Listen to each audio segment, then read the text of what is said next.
What luck! What a miracle! One moment I was rushing into the fetid tonsils of that horrible monster. The next, I was plummeting downwards to the jungle floor beyond its reach. I prayed I would land on something soft. Perhaps your head. But nothing could have prepared me for what was about to unfold. An epic saga of pride, power, and revolution. A struggle for freedom the likes of which our world has never seen. And it happened like this.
Were those strange, gentle monsters who towered above me? I could only guess they were the lost tribe of the Menf, an earlier race of people. But why were they so fearful of those ancient gates that lay just beyond their village? And why did they seem to recognize me? Why?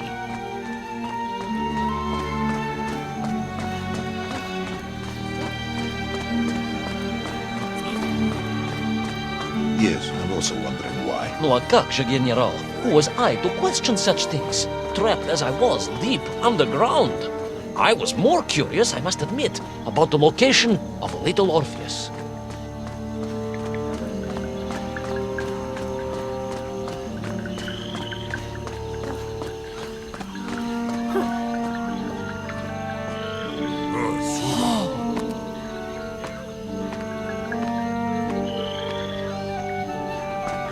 You talk of a great city, a mighty power.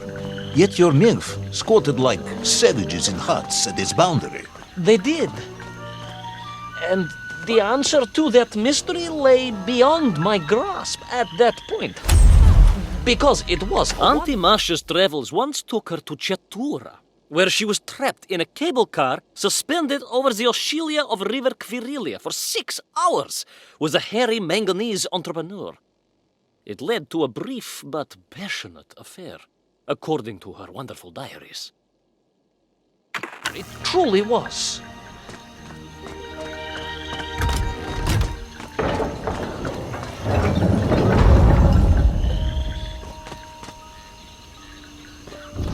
Orpheus!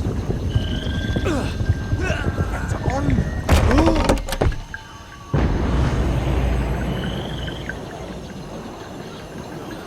Orpheus!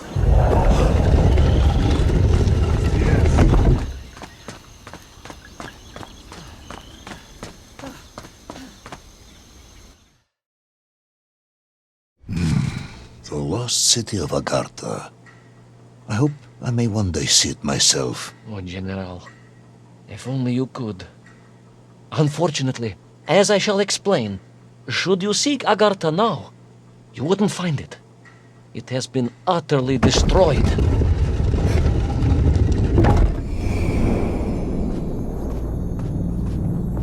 Aha!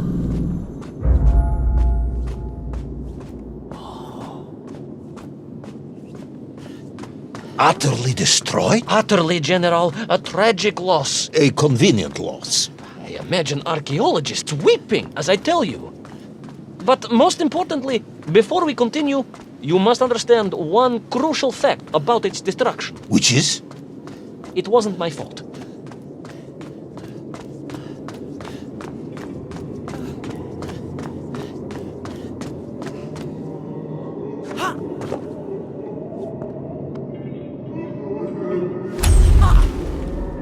My Uncle Arlian was legendarily grumpy. When neighbors came to his door to discuss the weather, he would stick his head out of the toilet window above it and bellow at them to leave. The gates to Agartha reminded me of this bizarre custom of his.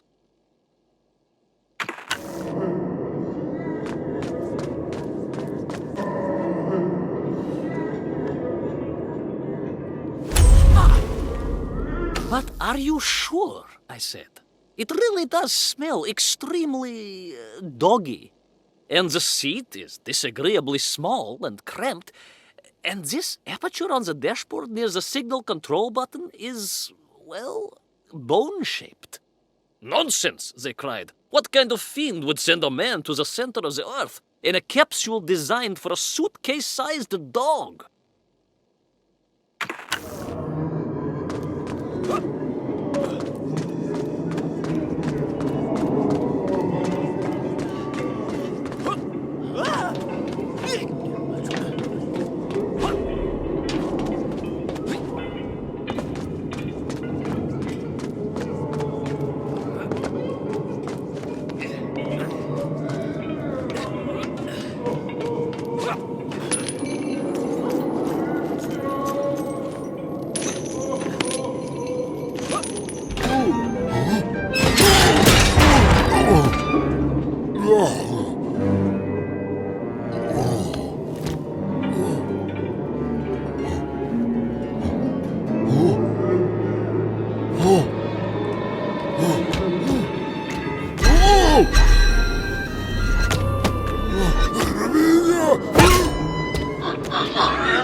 Those poor unfortunate Menkf, trapped and kidnapped and dragged away only to return as vicious foot soldiers to some unknown tyrant.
An ancient technological metropolis, powered by a glowing resin carved from the very earth? A glowing resin carved from the very earth.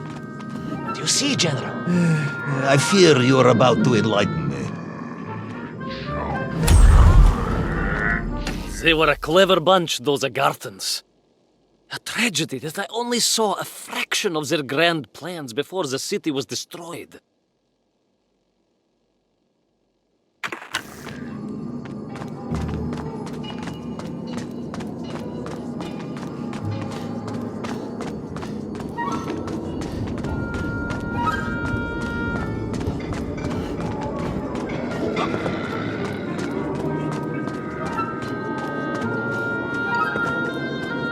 Little Orpheus must have been drained by the impact, but whoever had stolen it and brought it here was no doubt planning to use the Agarthan resin to charge up the atomic bomb, restoring the device to its full potential. What sort of man would come up with such a monstrously reckless scheme? Perhaps the type of man who has such limited understanding of atomic energy that he thinks an ancient metropolis can be powered by shiny marbles.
In retrospect, I do wish the central power source of Agartha had been a cube rather than a globe.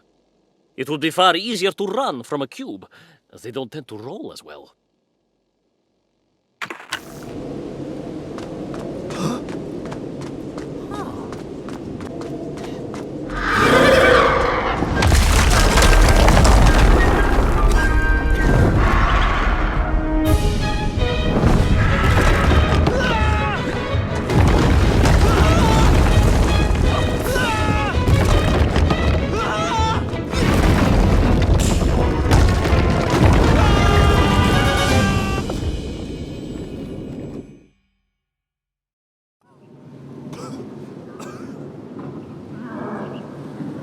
I am curious, Ivan Ivanovich. You talk and talk about this great subterranean city, yet what you describe sounds strangely familiar. It does in some way bear an uncanny resemblance to the glorious architecture of Comrade Alexei Dushkin. Wouldn't you agree? Donyet, General. I have never heard of this great Tavarish Dushkin or his works. Interesting. Because you were photographed on the steps of his marvelous Vysotka na Krasnich Varotach, shaking hands with the Glavny Konstruktor. That was the chief designer? The sweaty little fat man with the bad hearing? Mind your mouth, Ivan Ivanovich. And don't think you can distract me by slandering one of the great visionaries of our time. Without him, neither of us would be sitting here now. Must remember to thank him for that, General.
Those enslaved mink were trying to stop me.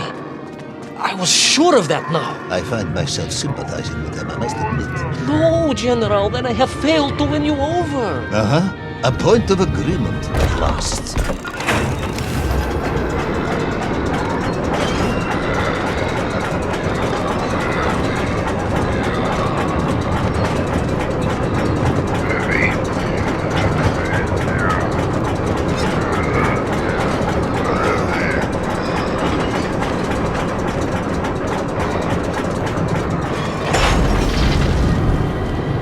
Again, General.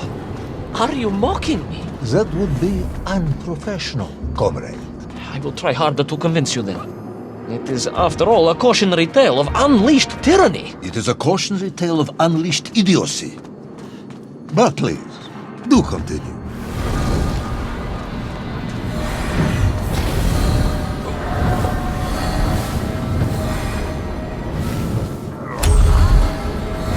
Civilization may be best judged by the scale and diversity of its doors. So opines a criminally unknown philosopher Pridurkin.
I stepped from the cable car onto a plateau at the center of the city, where a palace, a vast acropolis, stood.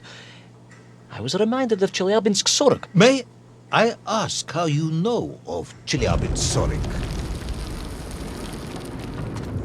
My Aunt Masha was a traveling tinker who married a beef investigator from Zlatoust. She told me of a secret but wonderful city in the west, An edifice of sheer power, humbly serving the will and needs of the people. Yes, unfortunately, that story didn't end so well. No. That's what Auntie Marcia told me. And perhaps that is why I was also reminded of it. Because the moment I touched the floor in that place, I could tell something was very, very wrong.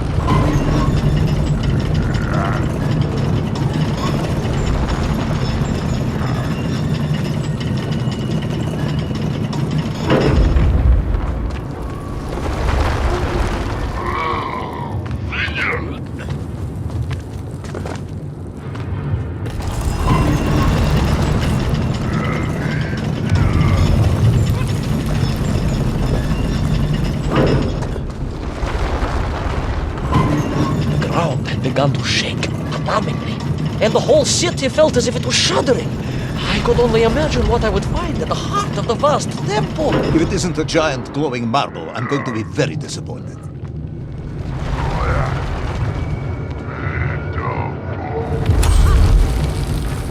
Did I mention the parts of Agartha where strange purple mists seeped from the floor?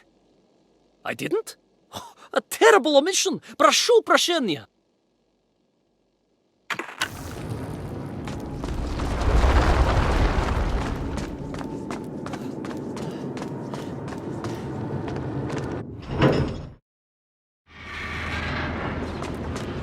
A huge resin sphere that overshadowed all of the others. I caught glimpses through the twisted architecture. And it was then I saw him. Him? The thief, the enslaver, the tyrant, sucking the power from this wondrous city. A keen observer may have noticed a striking similarity between the ancient Agarthan statues and the Mienkf. Perhaps the general was foolish to write them off as savages. A deeper relationship between the two was clearly there to be discovered. As he drained the very lifeblood of the ancient civilization and drew it into the atomic embrace of little Orpheus, with a song in my heart, I raced onwards to stop him.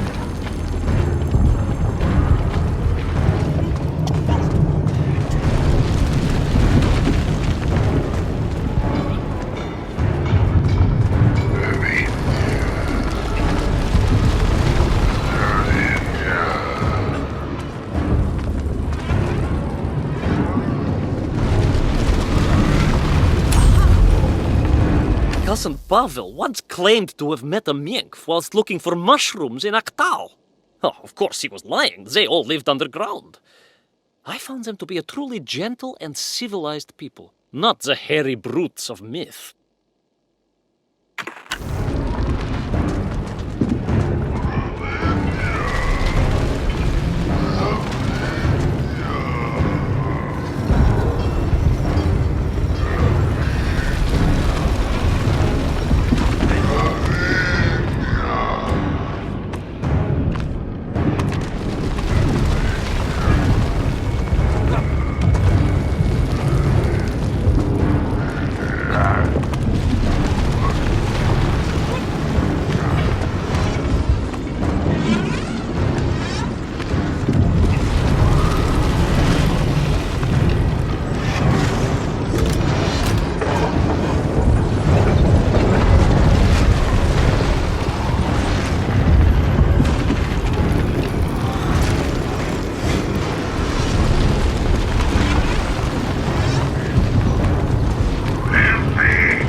drained of its power. The magical heart of the city cracked. It sent shockwaves through the world around me. True monster, General, willing to bring down the mountain itself upon Agartha and bury it forever in his ruthless scheme. I could not save that wondrous place, General. To my shame and regret, I resolved myself to avenge the Mir, to recapture little Orpheus, and to bring that tyrant to justice!